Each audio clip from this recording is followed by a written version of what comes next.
Bismillahirrahmanirrahim. Assalamualaikum warahmatullahi wabarakatuh.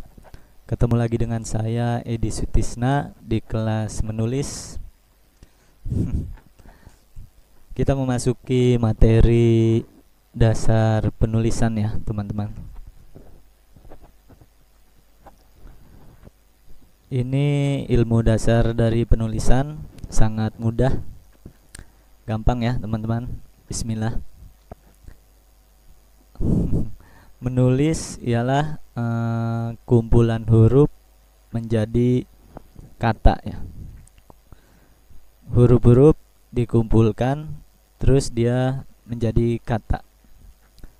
Terus dari kata-kata menjadi kalimat. Dari kalimat menjadi paragraf. Dari paragraf menjadi lembaran-lembaran. Dari lembaran-lembaran menjadi satu bundel buku gitu ya. Jadi awalnya dari huruf-huruf ya teman-teman. Ini sangat gampang sekali ya materi ini. Kalimat ialah dari kumpulan kata-kata ya. Kata-kata ialah kumpulan dari huruf-huruf. Ngerti ya teman-teman ya. Paragraf ialah kumpulan dari kalimat-kalimat yang digabungkan kemudian menjadi satu paragraf.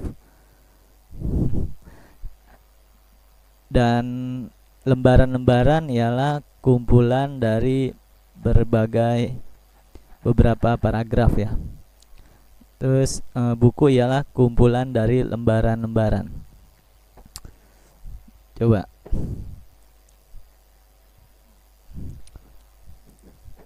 sekarang kita praktek ya teman-teman. Ini teorinya. Pelan-pelan ya teman-teman.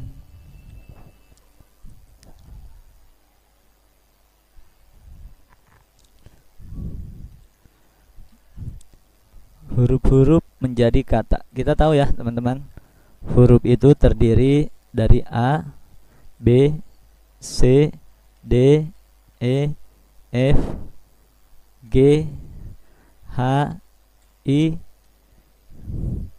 J, K, L, M, N, O, P, Q, R, S, T, U, V, W, X, Y, Z. Nah, ini huruf ya. Huruf. Ini huruf ya teman-teman. Ini huruf A, B, C, D, E, F, G sampai Z. Kemudian bagaimana huruf-huruf ini menjadi kata? Ya kita susun ya. Kita susun huruf menjadi kata. Misalkan makan. Makan itu terdiri dari M, A, K, A, N ya. Gampang lah ini ya. Tapi ini gampang-gampang begini juga harus dijelaskan ya teman-teman. Makan itu ada berapa huruf? 1, 2, 3, 4, 5 ya. Makan itu terjadi apa? Makan itu terdiri dari 5 huruf. Gampang ya. Makan itu adalah kumpulan huruf abjad dari A sampai Z yang disusun maka menjadi kata ya. Yang disusun sehingga dia mempunyai makna dan menjadi kata ya. Makan. Makan itu apa kita tahu ya. Makan itu sesuatu makanan yang dimasukkan ke dalam mulut. Ada makan, ada makanan ya. Makan itu orang yang sedang makan. Ini bahasa Indonesia ini pelajarannya ya. Tapi memang ini harus diterangkan ya. Ada makan, ada makanan ya. Itu kata ya. Kata itu hanya satu pengucapan ya. Makan, minum, mandi, main, jalan ya. Itu kata ya.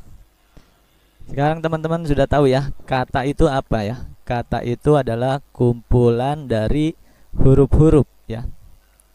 Ini dasar penulisan ya, karena kita pasti akan bermain dengan huruf-huruf ya. Penulisan itu pasti bermain dengan huruf-huruf dari awal sampai akhir ya, mau yang amatir atau yang profesional, mainin kata ya. Mainin kata. Kata itu terdiri dari huruf-huruf. Ini kata, misalkan jalan.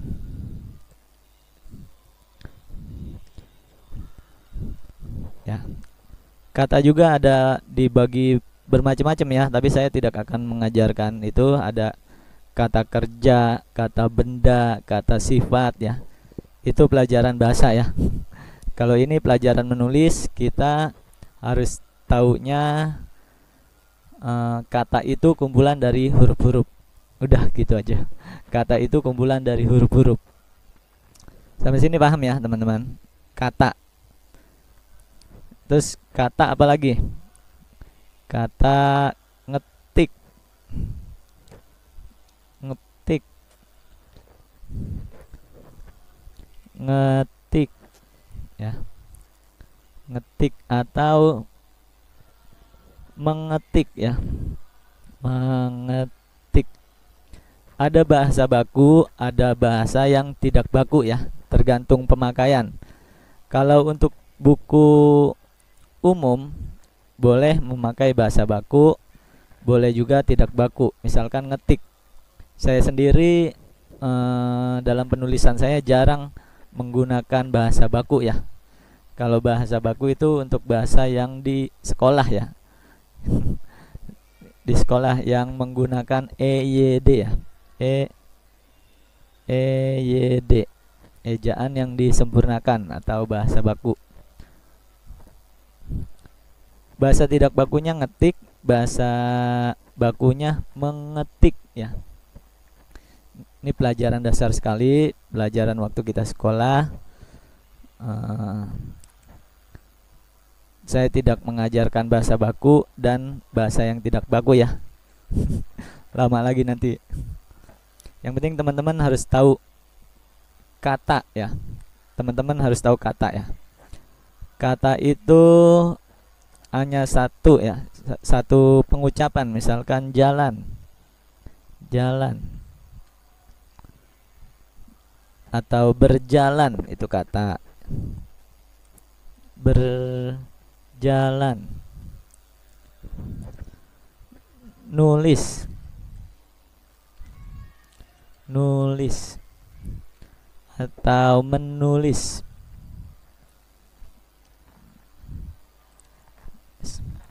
Ya, sampai sini saja ya.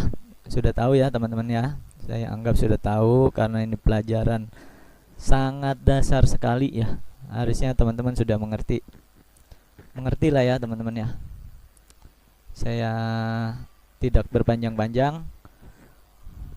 Jadi huruf menjadi kata ya. Huruf, kumpulan huruf digabung-gabungin, maka dia akan berubah menjadi kata yang mempunyai makna ya. Makanan mempunyai makna, mempunyai arti ya. Jalan mempunyai arti. Jalan ya, jalan adalah jalan adalah kaki kita bergerak dan kita pergi ke satu tempat dengan kaki kita. Bisa jalan, bisa lari ya. Lari ialah lebih cepat dari berjarak jalan. Itu ya, mempunyai makna ya. Ngetik, ngetik itu orang yang sedang mengetik, mempunyai makna ya dia, mempunyai arti dan mempunyai makna, itu kata ya. Nulis, nulis itu orang yang sedang menggunakan pulpen dan kertas, kemudian dia menulis huruf-huruf. Nah, itu nulis orangnya. Yang penting teman-teman tahu ya huruf. Kemudian next.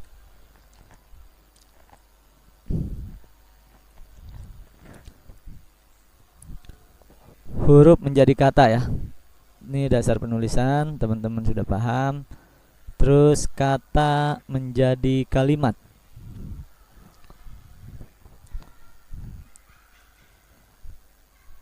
Ini kalau saya tidak, walaupun sepele, tapi ini harus diterangkan ya teman-teman, jangan sampai terlewat. Kumpulan kata disusun-susun, maka dia berubah, bukan kata lagi, melainkan menjadi kalimat. Misalkan, saya pergi ke pasar. Ke pasar. Nah, ini sudah menjadi kalimat, bukan kata lagi. Kalimat. Kalimat itu kumpulan dari kata-kata ya. Dia mempunyai arti satu jadinya. Kalimat. Saya pergi ke pasar, berarti saya pergi ke pasar ya. Saya pergi ke pasar berarti saya sedang melakukan pekerjaan, yaitu pekerjaannya berjalan ke pasar atau pergi mendekati pasar ya. Gitu ya teman-teman. Kumpulan kata-kata disusun sehingga menjadi kalimat. Saya kasih contoh lagi. Saya sedang makan. Saya sedang makan. Nah, ini juga jadi satu kalimat, kumpulan kata-kata menjadi kalimat. Jadi penulisan itu adalah awalnya dari huruf, kemudian huruf menjadi kata, kata menjadi kalimat ya teman-teman. Nah, ini kalimat. Saya kasih contoh lagi, 3 ya contohnya. Saya sedang nonton TV. Saya sedang nonton TV. Nah, ini kalimat ya. Ini kalimat. Ini menjadi satu kalimat. Saya sedang menonton TV. Jadi begitu ya teman-teman. Kalimat itu kumpulan dari kata-kata, sehingga menjadi makna tersendiri yang beda lagi ya. Paham ya teman-teman ya? Bismillah, paham ya? Terus dari kalimat-kalimat yang dikumpulkan, dia akan menjadi satu paragraf. Nah, ini sudah lumayan agak susah nih ya. Awalnya gampang, lama-lama susah. Kalimat, dari kumpulan kalimat dia akan berubah menjadi satu paragraf. Contoh.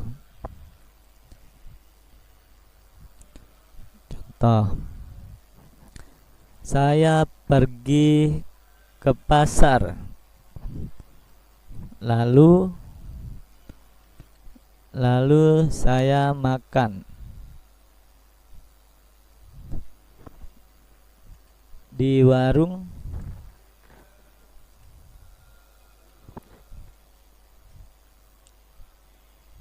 Kemudian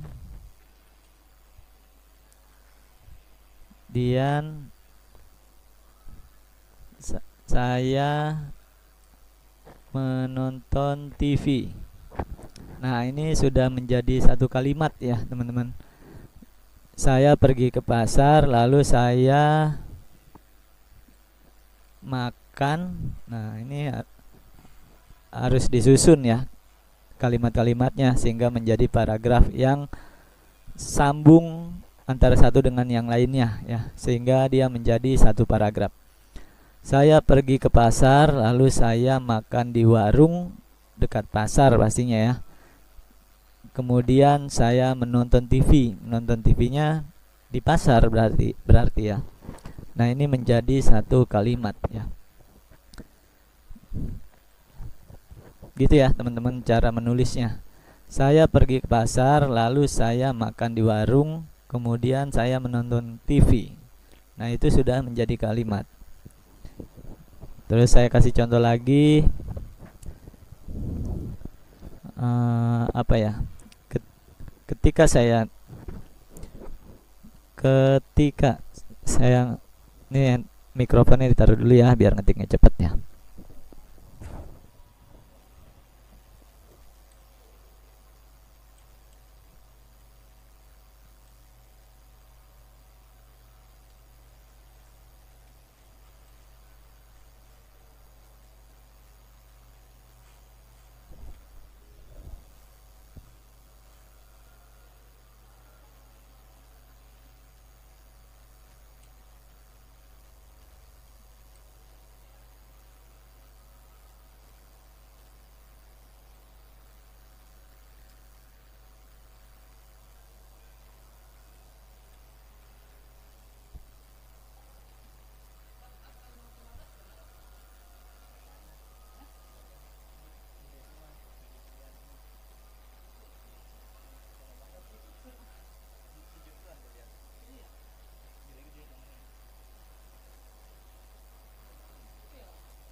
Ini ada 3 paragraf nih ya ceritanya nih ya. Ini paragraf pertama, saya pergi ke pasar lalu saya makan di warung kemudian saya menonton TV. Paragraf kedua, ketika saya berada di rumah saya melihat kasur lalu saya merebahkan diri ke kasur. Kemudian paragraf 3, saya berjalan menyusuri hutan belantara yang sangat lebat. Nah, ini ada 3 paragraf ya. Paragraf itu kumpulan dari kalimat-kalimat ya. Ngerti ya teman-teman ya. Paragraf itu kumpulan dari kalimat-kalimat. Ini kalimat pertama, saya pergi ke pasar. Kalimat kedua, saya makan di warung. Kalimat ketiga, saya menonton TV. Nah, ini kemudian ini kata sambung ya teman-teman. Ini kemudian ini kata sambung. Kata sambung itu pelajaran waktu SD ya teman-teman ya, pelajaran bahasa Indonesia. Ya bolehlah nanti kita belajar bahasa Indonesia ya, karena berhubungan juga dengan kata-kata ya. Tapi di materi ini teman-teman harus tahu bagaimana cara membuat paragraf. Caranya ialah mengumpulkan kalimat-kalimat sehingga dia menjadi paragraf ya. Paragraf itu kumpulan dari kalimat-kalimat. Ini ketika itu kata, saya itu kata, berada itu kata, kata digabung maka menjadi kalimat. Ketika saya berada di rumah itu kalimat. Nah, dari kumpulan kalimat-kalimat ini maka menjadi paragraf ya. Paham teman-teman paragraf? Insya Allah paham, ini dasar sekali ya. Kemudian dari paragraf-paragraf menjadi lembaran-lembaran ya. Ya, karena paragrafnya banyak jadi satu lembar. Saya ambil contoh yang sudah jadi ya teman-teman. Ini tulisan saya nih teman-teman, buku baru nih ya. Judulnya Rumus Anti Galau. Ini sebagai contoh saja untuk teman-teman. Latar belakang geger psikologi. Ini judulnya ya, Rumus Anti Galau ya teman-teman. Ini tulisan saya yang belum jadi, sudah ada 102 halaman. Nah, ini ada paragraf-paragraf ya. Misalkan ini paragrafnya panjang nih ya. Ini satu lembar nih. Satu lembar cuman satu paragraf ya. Karena ini belum di editing ya teman-teman, masih mentah sekali. Saya cuman mau memberi contoh. Contoh yang tadi paragraf sudah. Nah, paragraf menjadi lembaran.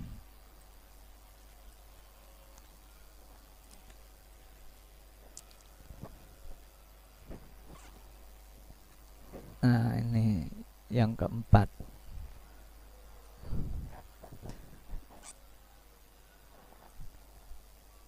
Kita ambil sini aja ya. Kita ambil satu lembar buat contoh.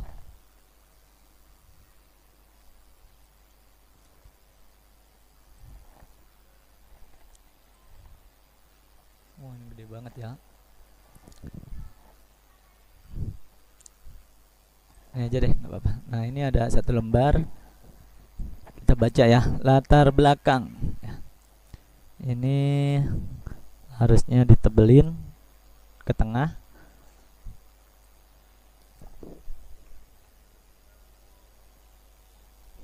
Ini ditebelin. Tebelin. Nah, ini ada satu lembar. Latar belakang geger psikologi.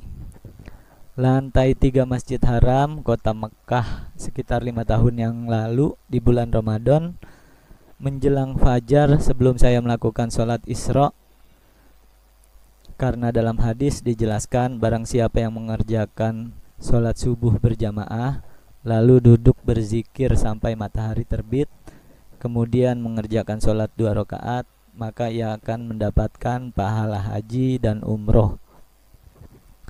Rasulullah Shallallahu Alaihi Wasallam mengatakan sempurna, sempurna, sempurna pahalanya. Hadis riwayat Tirmizi. Jadi saya setiap hari melakukan amalan ini ketika di tanah suci. Nah, ini satu paragraf. Nah, ya. Ini paragrafnya panjang-panjang ya, teman-teman. Kalau sudah jadi tulisan untuk menjadi buku, maka paragrafnya panjang-panjang ya, teman-teman. Ini satu paragraf. Satu paragraf ini terdiri dari kata-kata menjadi kalimat, kalimat menjadi paragraf ya, teman-teman. Ya.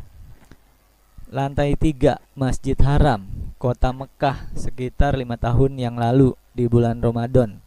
Ya, jadi saya ingin menjelaskan kondisi waktu itu ya. Kondisi saya waktu di lantai 3 Masjid Haram Kota Mekah 5 tahun yang lalu. Berarti kejadian yang sudah lama ya. Menjelang Ramadan, menjelang sholat fajar sebelum saya melakukan sholat Isra. Kenapa saya melakukan sholat Isra? Karena ada panduannya, yaitu dari Rasulullah yang mengatakan barang siapa yang mengerjakan sholat subuh berjamaah lalu duduk berzikir sampai matahari terbit, kemudian mengerjakan sholat 2 rakaat, maka ia akan mendapatkan pahala haji dan umroh. Rasulullah Shallallahu Alaihi Wasallam mengatakan sempurna, sempurna, sempurna, yaitu sempurna pahalanya. Hadis Tirmizi.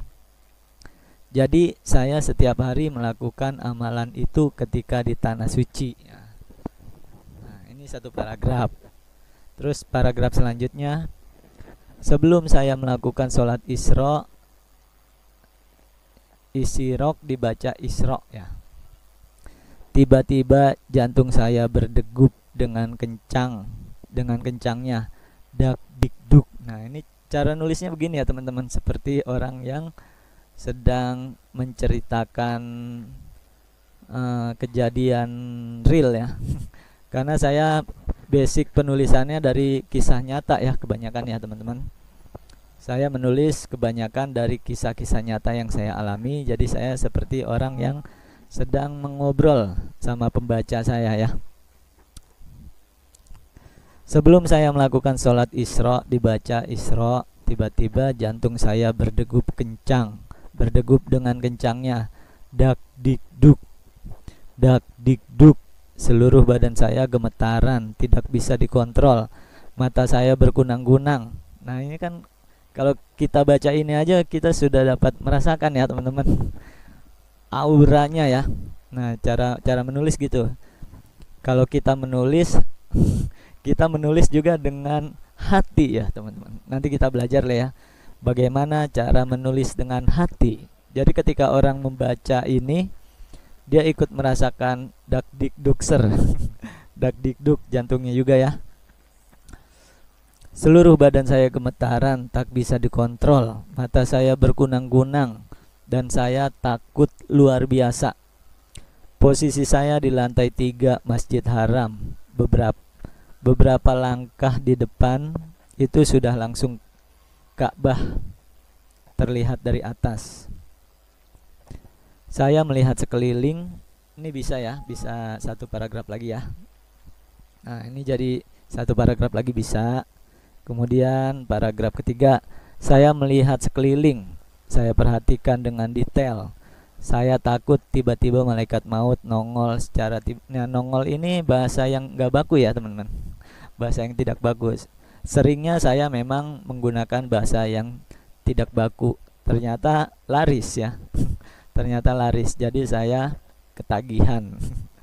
Nah, setiap tulisan-tulisan saya tidak baku. Tiba-tiba malaikat, saya takut tiba-tiba malaikat maut nongol secara tiba-tiba persis di hadapan saya. Hehehe. Ya begitulah ceritanya. Kejadian itu terjadi secara tiba-tiba dan saya tidak mengerti kenapa bisa begitu. Tidak bisa dijelaskan dan tidak ada logikanya. Saya Edi Sutisna dikenal sebagai seorang yang sangat tenang, tidak panikan, tidak kagetan. I'm cool man. Nah, I'm cool man. Pakai bahasa-bahasa yang unik-unik juga ya teman-teman. Nanti kita pakai bahasa yang unik-unik juga. Jadi setiap tulisan pasti ada ciri khasnya ya. Setiap penulis pasti punya ciri khas masing-masing. Bahkan saya orang yang sangat dingin sebenarnya. Tenang banget. Makanya diri saya sendiri bingung, kok bisa ada ketakutan yang luar biasa di dalam diri saya. Saya mah tidak takut apapun. Ibarat kata ada gempa bumi, gunung meletus, keluar lahar menyembur-nyembur di depan mata saya pun saya tetap tenang, tidak panikan, stay cool. Walaupun begitu, kejadiannya secara tiba-tiba. Jantung saya berdegup kencang, seluruh badan saya gemetaran. Ada ketakutan hebat di dalam diri saya. Saya berusaha menenangkan diri saya sendiri. Saya merebahkan diri saya sendiri. Saya melihat di sekeliling, saya bersiap-siap. Siapa tahu ini akhir dari hidup saya. Dramatis ya teman-teman tulisannya. Saya aja kalau ngebacanya merinding, padahal saya yang nulis, tapi saya ngebacanya sendiri merinding ya. Serasa mau pingsan begitu, atau mungkin menghadapi kematian. Bismillah dalam hati saya. Ya Allah, jika hari ini hari terakhir saya, mohon jagalah seluruh keluarga hamba, istri hamba, anak-anak hamba, keluarga hamba, orang tua dan mertua hamba, semua ya Allah, ampuni hamba dan ampuni keluarga hamba. Nah ini udah 2 lembar ya, udah 2 lembar ya. Nanti kalau buku ini dicetak teman-teman baca ya, seru ya. Tapi saya sekarang ingin menerangkan dulu ya paragraf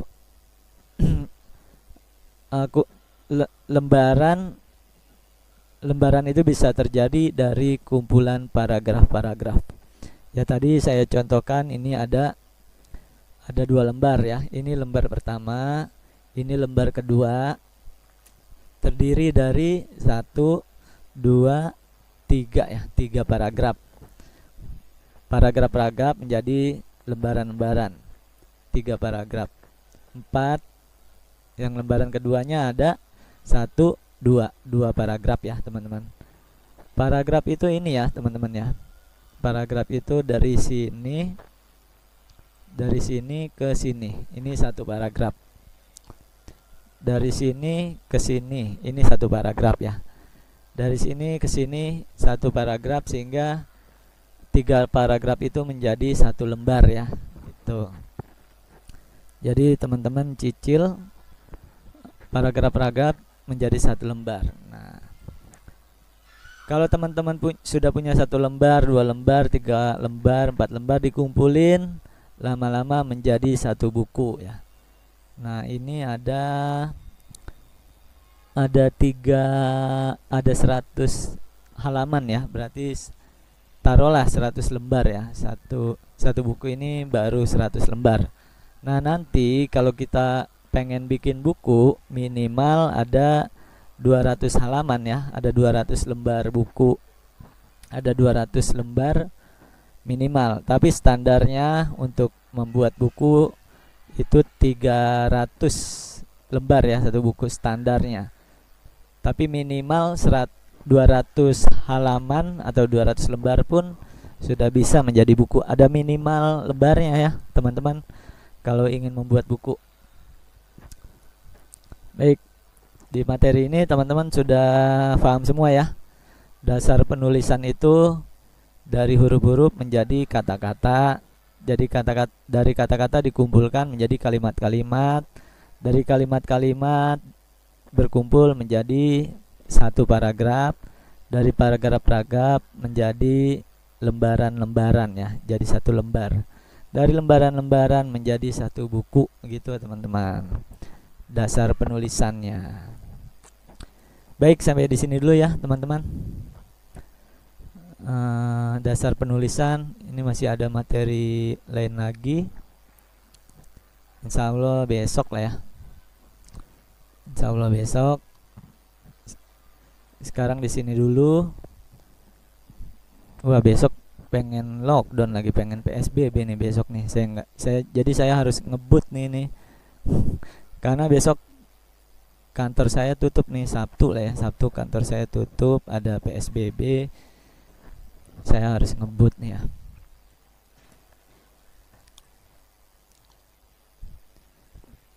Baik, sampai di sini dulu. Assalamualaikum warahmatullahi wabarakatuh.